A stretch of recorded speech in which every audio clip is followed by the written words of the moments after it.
everybody. Welcome to It's in the Cards. Hope everybody's having a great week and staying warm the best you can.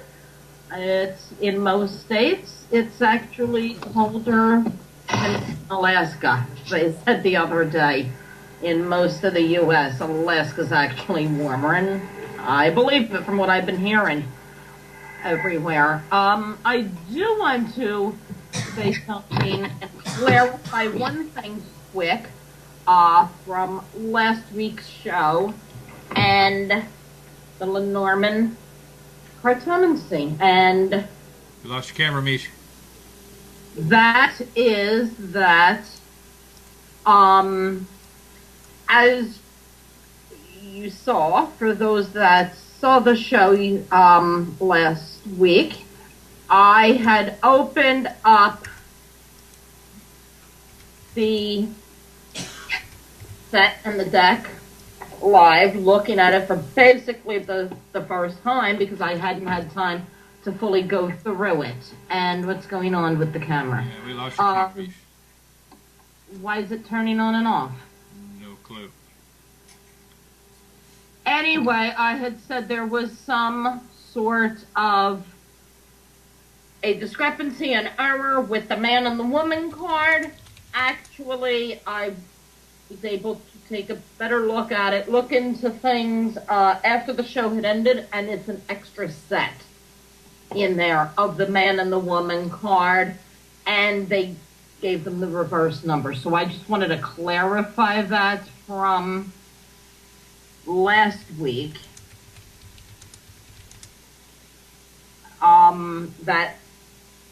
That was done deliberately, and there was not the discrepancy between the cards and the books.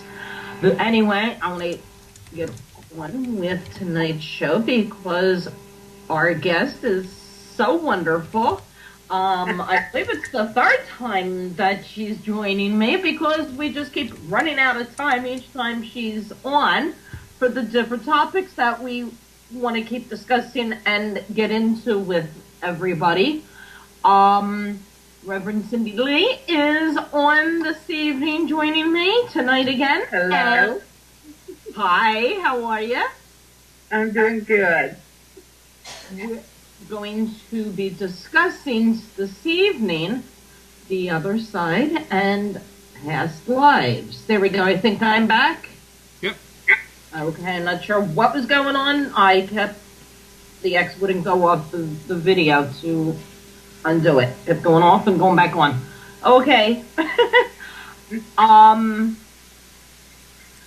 So I want to give everybody that's here with us, seeing Cindy for the first time this evening, a little bit of a background on Cindy. And she started at a very young age, and her abilities go back to 6 generations. And her family is of the meaty tradition. Did I say that properly, Cindy? You did. I'm proud of you. I'm getting enough practice. So I want to, we're going to run out of time again, so we want to get on with the discussion, and we will open up the phone lines as well. If anybody has any questions or anything throughout, but we'll do that in a little bit, not right away. You have been doing what you do from very young. Yes. And professionally, I've only been doing it for about 20 years. Only? I'm only about 10, so. I'm sure there's others that are out there with more professional experience than me. So I don't want to take away from that. Right. Now, when you see spirit, fill in for everybody how it is? Do you visually see them? Do you just sense that they're there? How they communicate with you? And so forth. I find it works different with each spirit. Sometimes, it's like they have enough energy, they can manifest, and it's like seeing someone walk into your room. You turn around and, oh my gosh. And then they like flicker. Sometimes they dissipate, but you can still feel them with you. My door was not shut tight. I have two little critters here that will probably pounce, so don't let that scare anybody. Sometimes I only see them as energy, and that would be energetic lines moving back and forth. And let me shut that door really quick.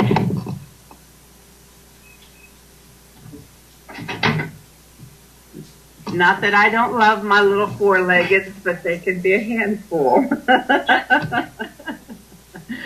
And you had enough going on today. Yes, I did. Yes, I do. I also, and there'll be some times that spirit will show up and I do not feel them. That doesn't mean that I've lost my ability. It means that they are vibrating at a frequency I don't feel. And that happens. Right. Now, we do want to discuss past lives because we had started it just very general the last time you were on and just completely ran out of time. That we did. As we always do.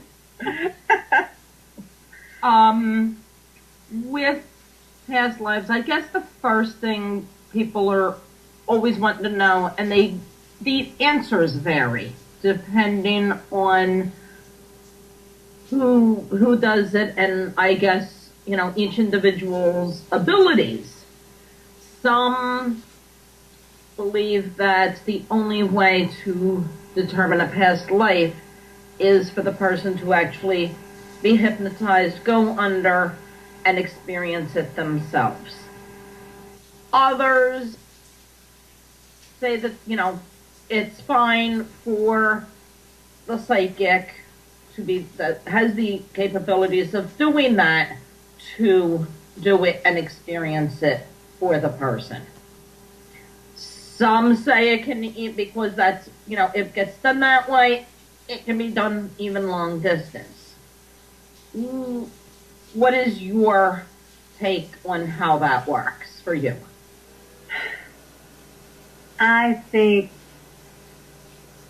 each way is valid because not everybody will be able to experience a past life through being hypnotized.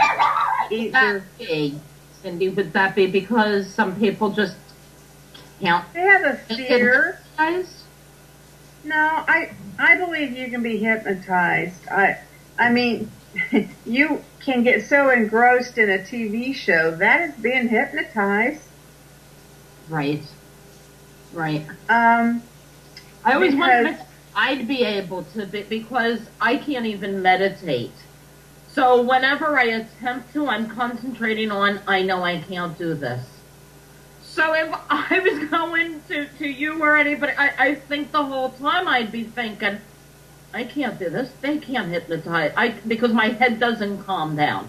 And if I get it to calm down, it's going on and on and on about how I can't calm down to even get hypnotized or to meditate. Right. But now, the last time we were on, yes. We were discussing the water and the drought and how you could not drink water. Right. Yes. And when I was doing the clearings and stuff, we had, I forget exactly what I was given on you, but it was like you were, what, scratching for water out of the mud? For water out in the mud, yes. That Right. I had nothing to drink, and it like almost drought conditions, basically no water around, and so little of it that I was Right. sucking mud. Yes.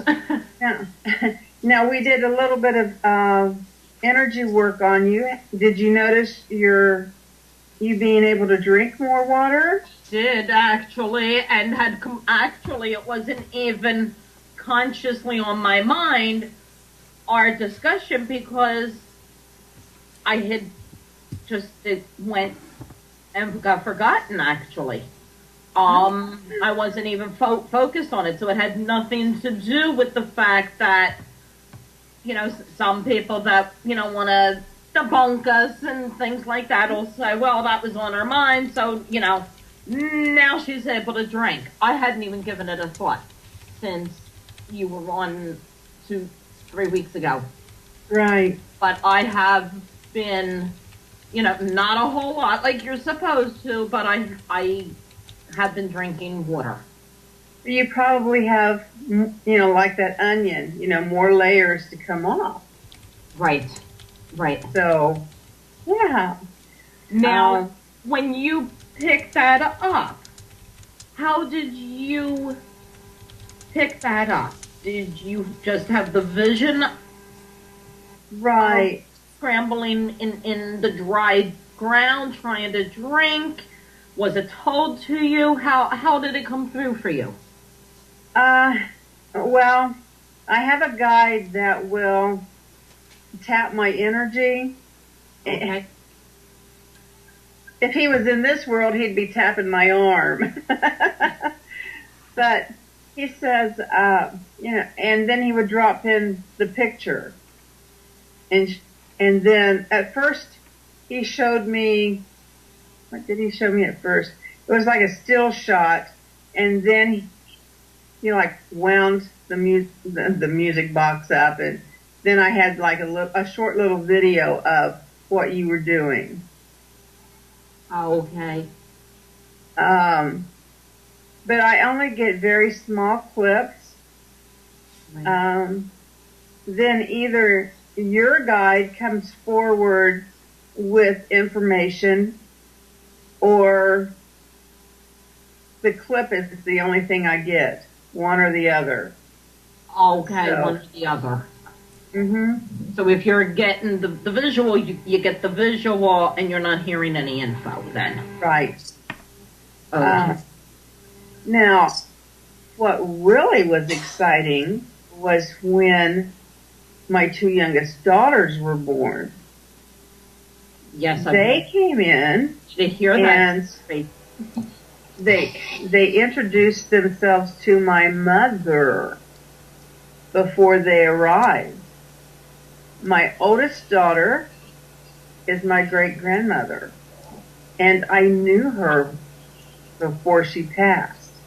She was 97 years old when she passed, and I was in the 3rd grade. When my youngest daughter came along, again, she introduced herself to my mother, and she was my mother's aunt, or my great aunt. Now, I've had people tell me, oh no, that's too soon. That, it takes 100 years before you can reincarnate. I don't believe that's so, because I can look at these girls and their mannerisms are the same as my aunt and my great-grandmother. And my youngest, it drives me crazy. It drove me crazy when my aunt did it. My aunt had a phrase, sometimes you'll hear someone say, well, whatever, or,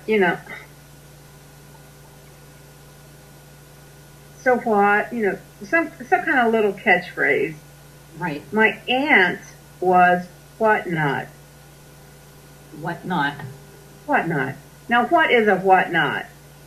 When you're talking to someone and you ask them a question and they, give you this look like you should know the answer and say whatnot, I mean, that's not a knick-knack. Right. My aunt did the same thing. Now, I didn't use those words. My mother doesn't use those words. And yet she brought those words back into this life because she says them now. She's 21. She doesn't, those aren't words that are popular for people to say. No, they're not. So I have to used it. She didn't pick it up on her own from hearing it. Right. So when people say, "Oh no, it takes longer," I say, "No, it's according to your spiritual walk." And evidently, these two ladies wanted to come back in together. Right. And they wanted to be in the same lineage. Then my second... Do you, I want to stop you there, Cindy, okay, because I don't want to, go off and then we have a whole bunch of questions and we're backtracking. Now, do you really think it was their choice to come back and be part of the same family?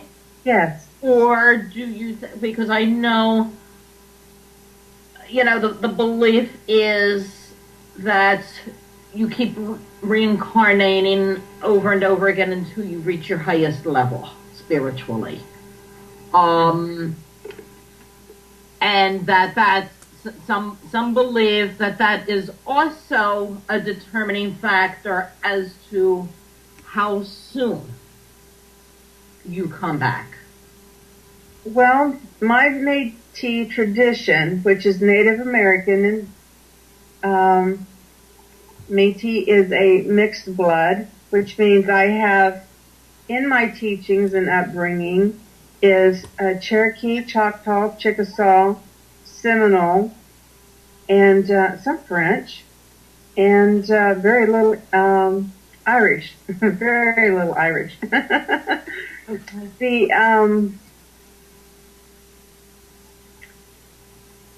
The teachings that these natives have passed on is you choose your parents because of the DNA they can provide you.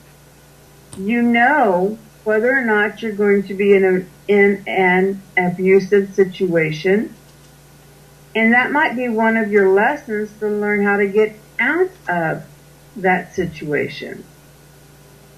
Right. You will also learn or choose your lessons as to whether or not you want to be an introvert, an extrovert. My lesson was to be a light-skinned native. I mean, when people look at me, they don't see Indian. Right. They see someone with a European background. Right. And yet, I hold a position in our band, and I don't mean musical. So, that has been a very big lesson for me to really come into who I am without letting people's prejudice stop me. Right. Now, I've also heard, going back to the thing where, we might choose to be in an abusive relationship or with abusive parents, whatever. I've heard the belief that mentally handicapped, the highly special needs are that way because they've basically reached their highest spiritual level, and they come back one more time that way. That's an interesting concept. I had never heard that before. I have always been taught that when a handicapped child of any type, whether it's autism, cerebral palsy, the drug abuse children, right, that it is part of their lesson on learning how to reintegrate pieces of their soul that have fragmented over their lifetime. So they're not really a whole person yet. Oh, okay. Okay. That is interesting as well. Yes. So that would be two different, very different teachings, because I had not heard yours. Right. And we have a question in the chat room getting back to the example of abusive relationships. Okay. What happens to those who don't successfully get out of it? Do they have to come back and live in another abusive relationship because they failed to save themselves, or, you know, they choose to remain that way? Do they have to come do it again until they're able to get out of it, or end up not in one to begin with, recognizing that it's going to be that way and staying away?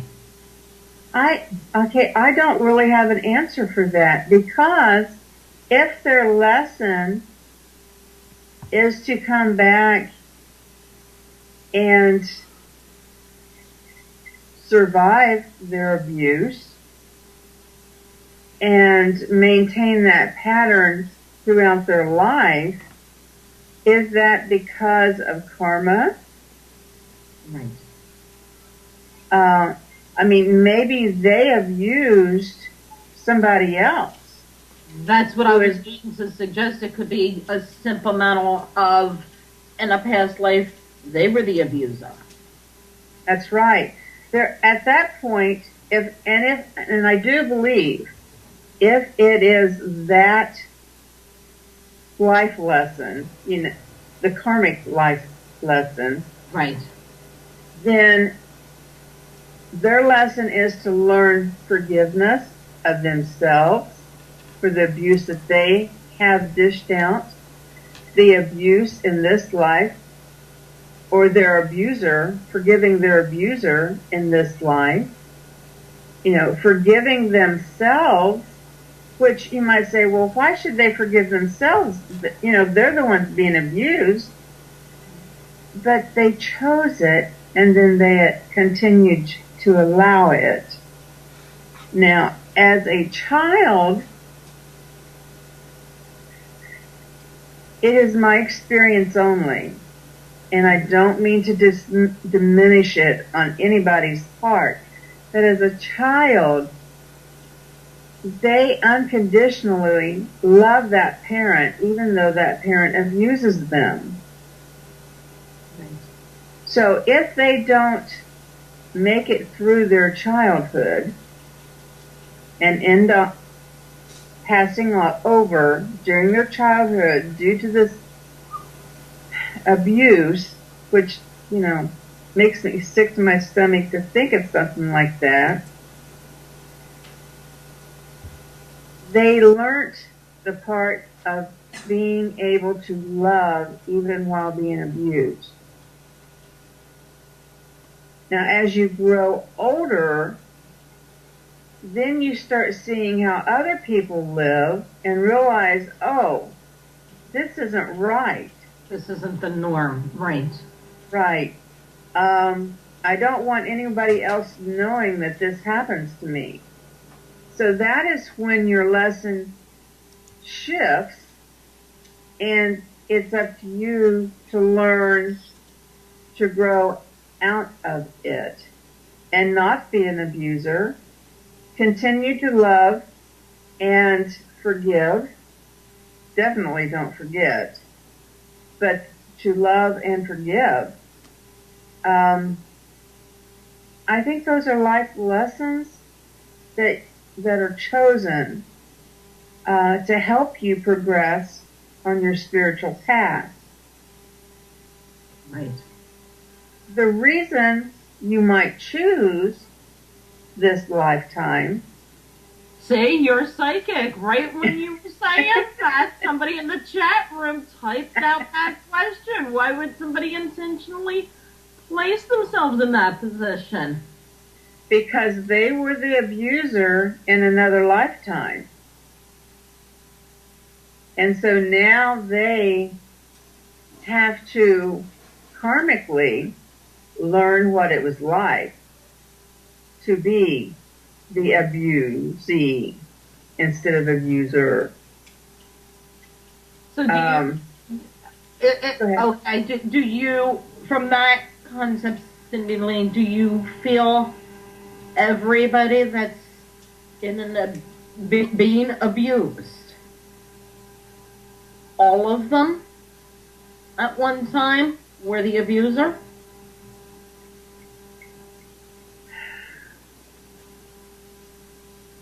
I go back to anything's possible. Right.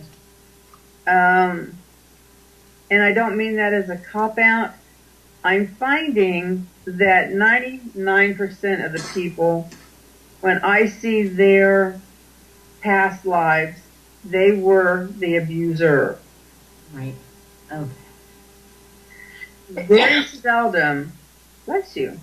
Thank you. Very seldom have I seen the bully or the victim where the opposite had not happened to them in a previous life.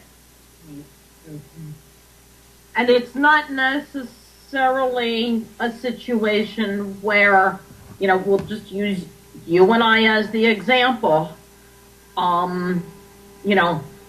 I'm currently being abused by you. In the past life, you were the one that I abused. I could have abused anybody. Mm-hmm. Or do you think we're paired up? I think sometimes we are paired up. Okay. Not necessarily every time. And this goes back into being reincarnated. And for my mother. My mother was her great-grandfather. No, great-great-grandfather. Okay. On her father's side. Now this lifetime, my mother has not had more than a handful of dealings with her father's family because her father died before she was born. But the great-grandfather chose to reincarnate in what would have been his great-granddaughter's in-laws family instead of his own DNA. Because he wanted to know what it was like to be raised in a pagan or a non-Christian home. Okay. And that was definitely us. Now, my mother, even though she finished high school, then she became an accountant. Right.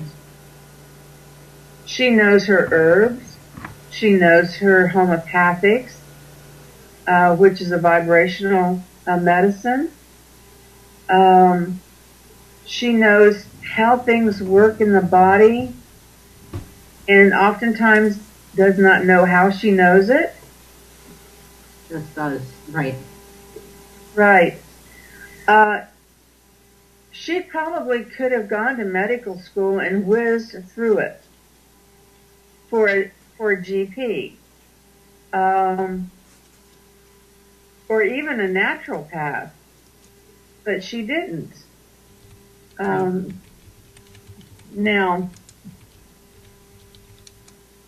I want to touch on my grandchildren. Okay, well, there is another question that came up in the chat room as far as picking different circumstances to come back to. And this question is, under what circumstances would we choose to come here as a psychic? Why would we choose? No. What was I thinking? Yeah, right. Okay, now, a psychic reads energy differently than a medium. Okay? A medium is someone that talks to dead people. A psychic reads the energy of like the airwaves, you know? So, again, it is a spiritual ability. We all have it. So, at the same time, it's not like, why would I ask to be born this way? We were all born this way. Right. The question would be, why did you choose to allow yourself to be shut down and not be psychic? Because we're all born with these spiritual abilities. And then, as we mature, we have our invisible friends, and then parents, grandparents, aunts, uncles, teachers, kids at school. No, you're weird. You have an invisible friend. Yeah. There's nobody there. What's wrong with you? Right. And so then you shut down. So what is your lesson in being shut down instead of remaining open? And extending on that, is the question, why would somebody come back as a medium versus psychic? Why, I guess, are some psychic as opposed to being a medium?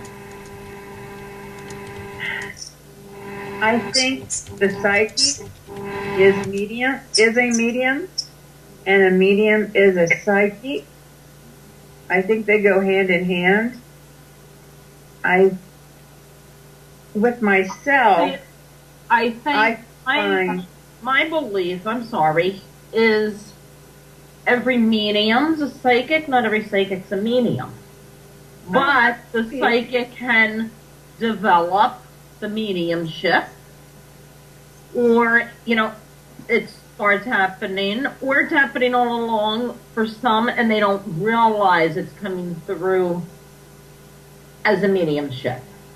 Right. In other words, they might think they're in communication with their own guide, getting the information, when actually they're in communication with the person that crossed over. Right. To get the info that they're getting. And that's true. But I know in myself, my psychic ability has always been more strong than my mediumship. I don't know why that is. I would really like to become a strong medium, but at the same time, I do not want to become a strong medium. I don't want to have to give up any of my psychic abilities. Right. Right. So I don't know if I can do that. I keep trying, but now, I did cut you off. I'm sorry. You were gonna, veer a little bit, but I wanted to handle those questions there. So go ahead. All right. I have a grandson who is 4 years old. And, you know, kids say the darndest things. Like when he announced to his parents that he was a princess in his last life. And then he looks at his dad and says, yeah, I was your grandfather and I had to hide that. His grandfather was gay. Oh. But because it was in a time era where that was not accepted, he had his family, he raised all of his kids, but when he retired, him and his wife split, and he came out of the closet. Okay. So you have this little 4-year-old who is just bouncing all over the place because, he found a jewelry box that had all of his rings, and some men might find them gaudy, but the man had taste.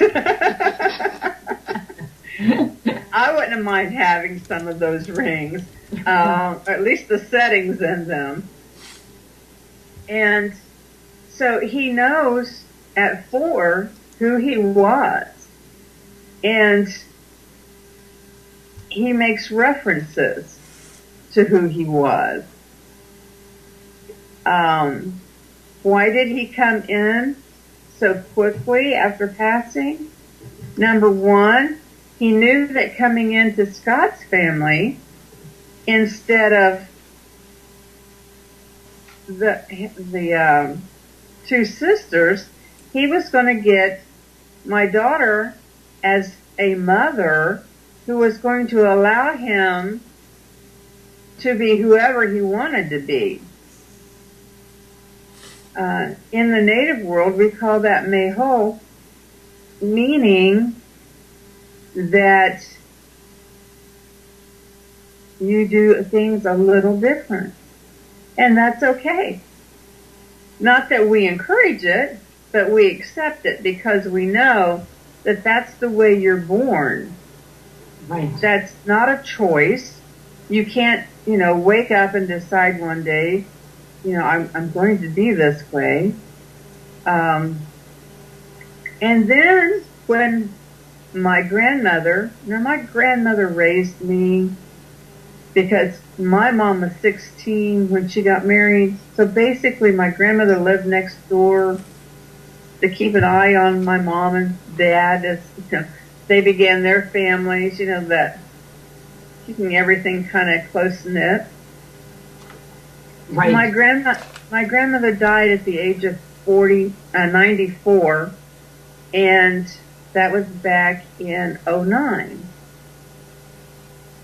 She came back in as my grandson, and she holds my hand, or he holds my hand, the same way my grandmother did. My grandmother didn't hold my hand like this. She would put her thumb on the back and very lightly put her hand here. So, that's definitely not a normal way for a 9-month-old to hold your hand. Right. There's other little, consistent things with the way she did things. And one of the issues I believe she has come back in to understand is the problem of being a little overweight. That was always a pet peeve of hers. You could be 15 pounds overweight, and my grandmother would say, "Oh, isn't it a shame she's gobby fat?" What is gobby fat? Some words you just never understand, and that was, that was another one of mine, other than, whatnot.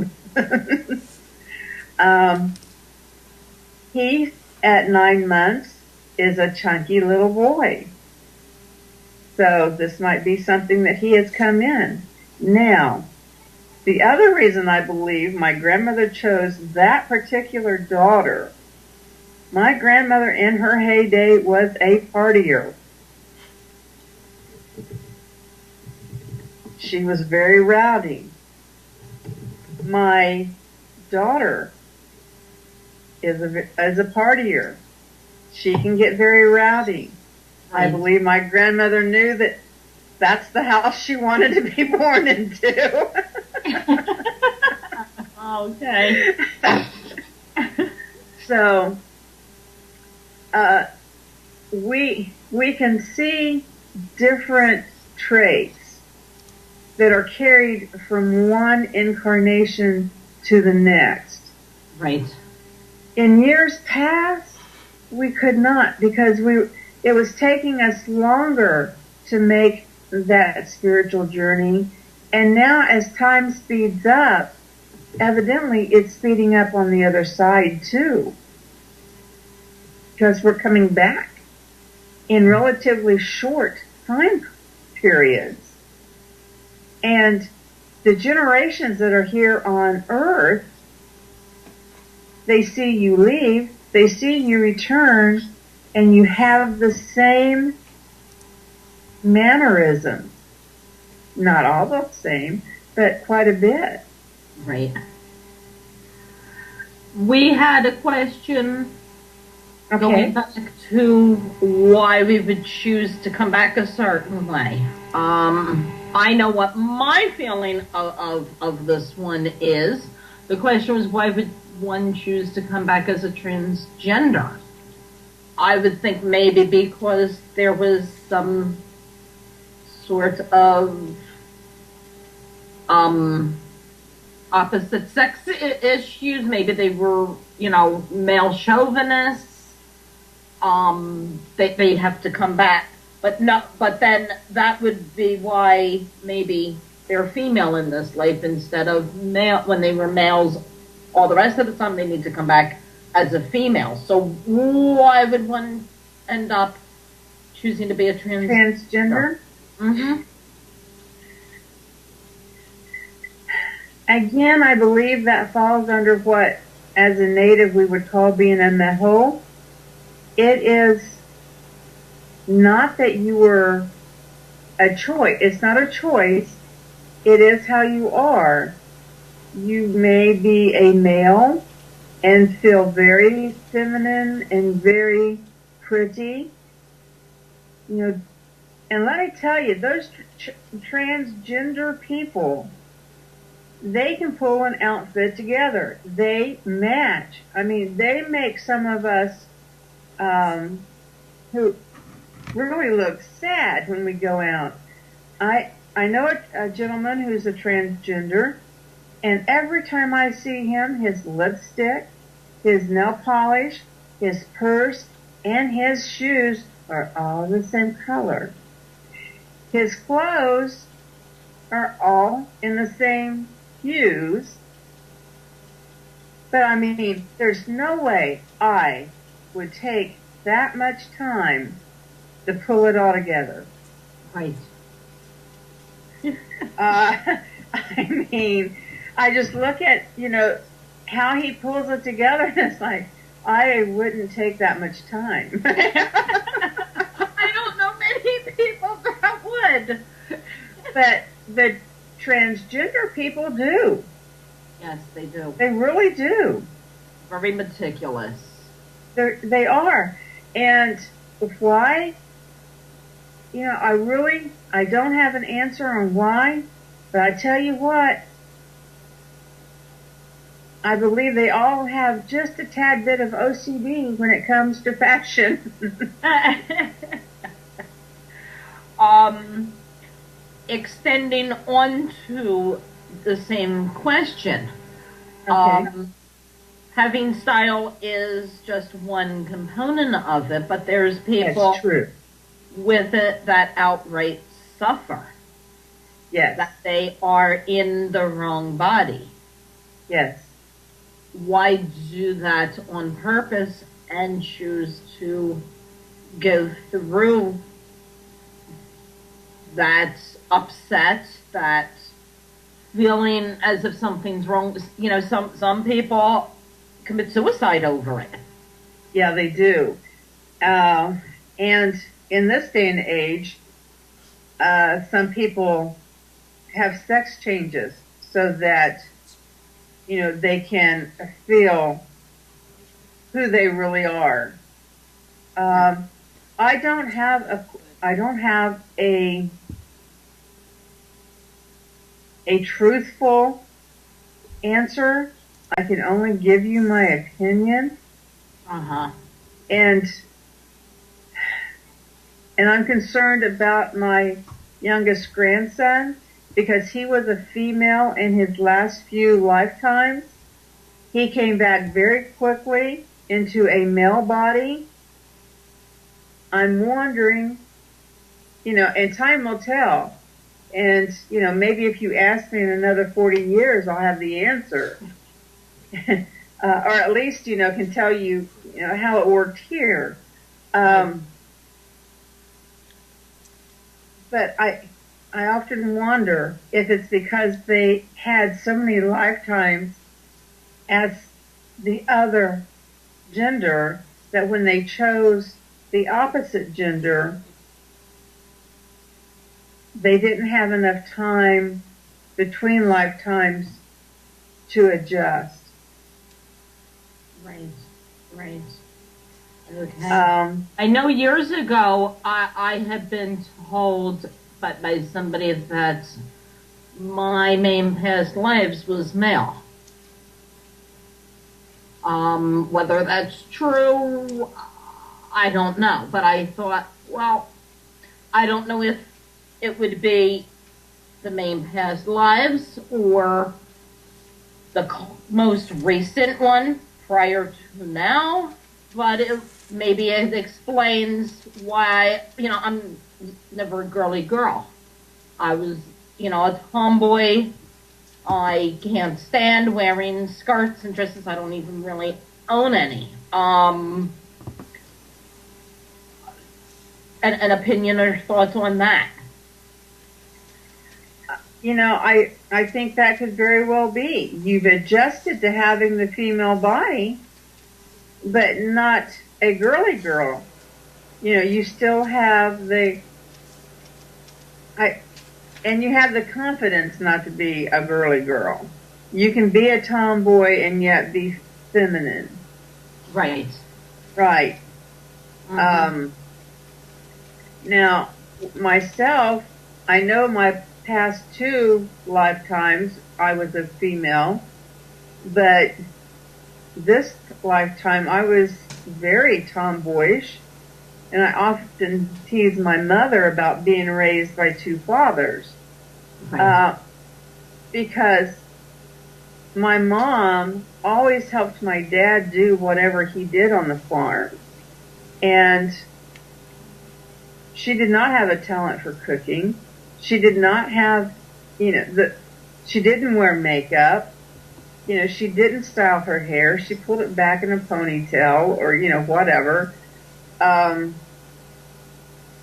So there wasn't the female fashion influence.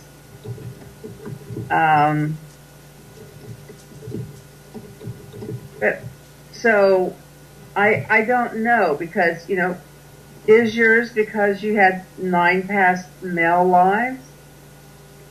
Maybe.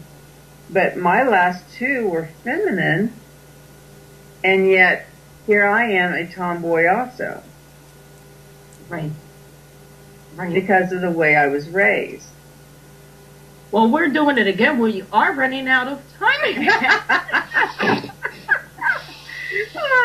Well, ask the audience what topic they'd like us to cover next time. Next time, yes, because I'm going to, you know, arrange maybe to have you on at least once a month. Oh, that would be fun.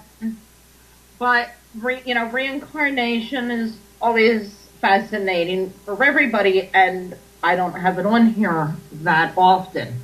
Now, just so the viewers know that are watching, end up seeing the archive, Are you able to? I know you had just randomly the last time you were on picked up about me with the water thing.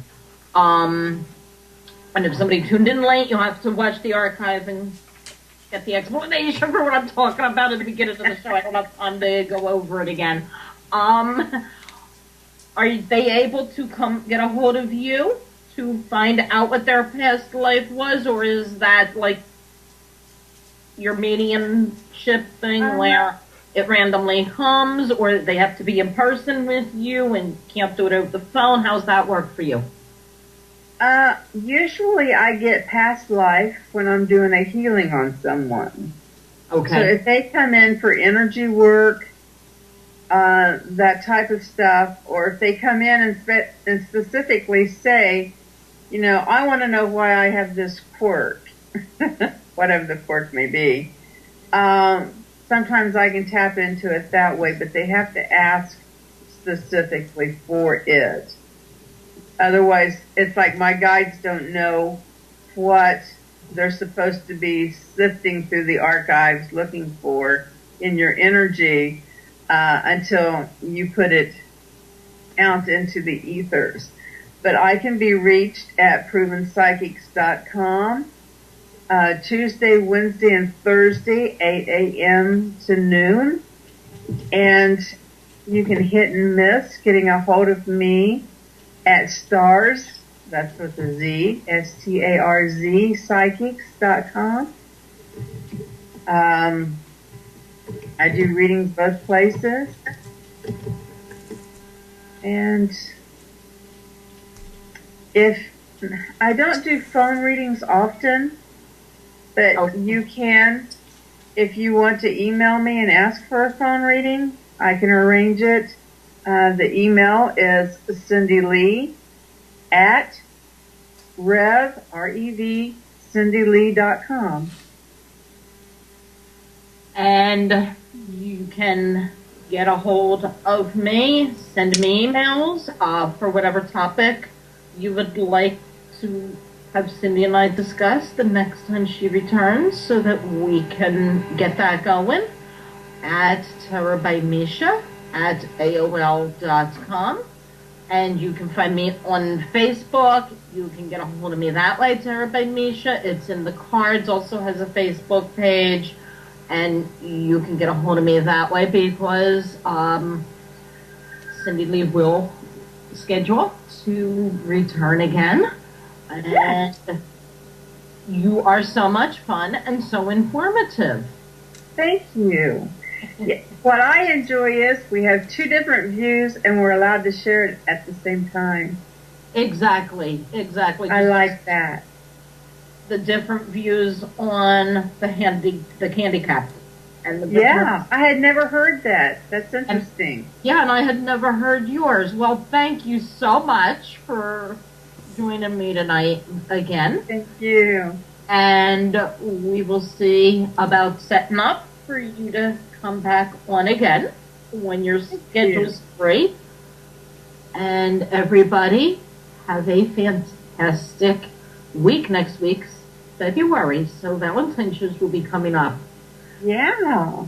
Take care, stay warm. See you all next week. Good night. Bye.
for the first time this evening, a little bit of a background on Cindy.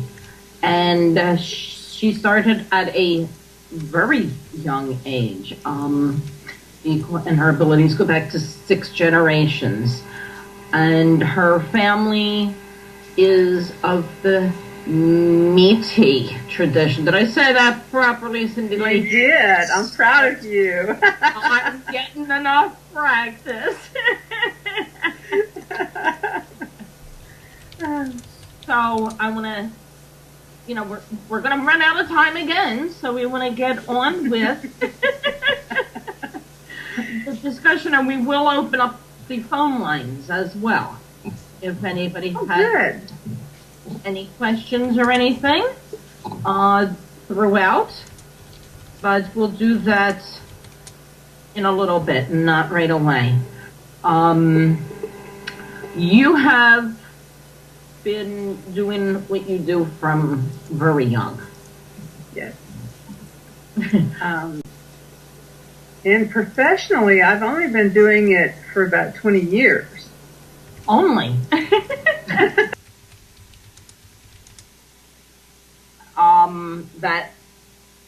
That was done deliberately, and there was not the discrepancy between the cards and the books. But anyway, I want to get on with tonight's show because our guest is so wonderful. I believe it's the 3rd time that she's joining me because we just keep running out of time each time she's on for the different topics that we want to keep discussing and get into with everybody. Reverend Cindy Lee is on this evening joining me tonight again. Hello.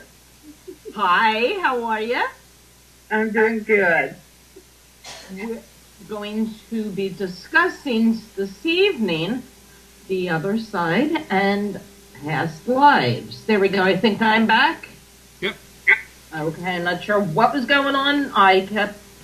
The X wouldn't go off the video to undo it. Kept going off and going back on.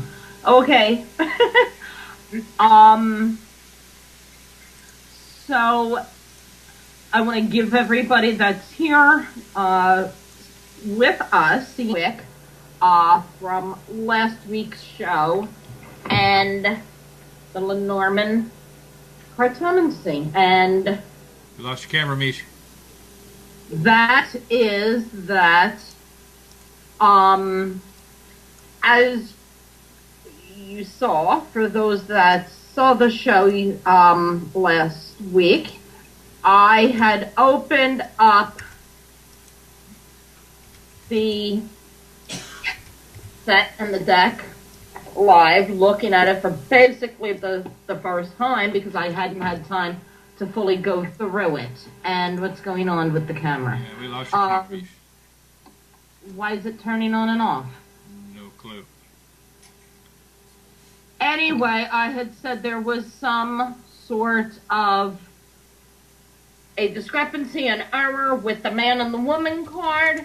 Actually, I was able to take a better look at it, look into things after the show had ended, and it's an extra set in there of the man and the woman card, and they gave them the reverse number. So I just wanted to clarify that from last week.